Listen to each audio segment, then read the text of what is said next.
मित्रांनो, हा प्रश्न SRPF 2च्या 28 मार्च 2018ला विचारलेला आहे. काय म्हणते एका गावाची लोकसंख्या 24,000 आहे.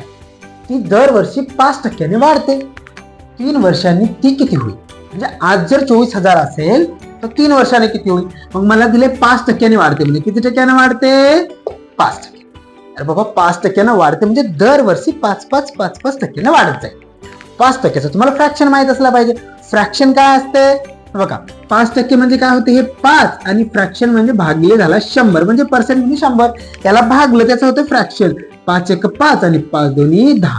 ते 5%चं फ्रॅक्शन होते 1/20. किती होते? 1/20. म्हणजे आज माझी ही मूळची संख्या असते. आज माझी 20 लोक आहेत माझ्याकडे. आज 5 म्हणजे एका वर्षाला 5% वाढून त्याचे 21 होतात. किती होतात? 21.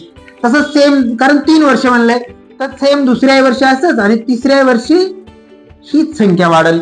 मग तुम्हाला याचा घन माहित असला पाहिजे. 3 बार गुणाकार म्हणजे घन आणि 2 बार गुणाकार म्हणजे वर्ग होते. मग 20चा घन होते 8,000 आणि 21चा घन होते 9261.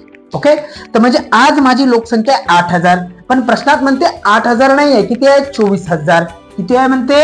24,000. याच्या किती पट आहे? 3 पट आहे. तर same as it is he सुद्धा 3 वर्षांनी एवढी नसून याच्या 3 पट. म्हणजे किती होईल? 3 एक 3, 3 संग 18ला 8, हात चालला एक 3 2 6 एक 7, 3 27. म्हणजे 27,783 होईल.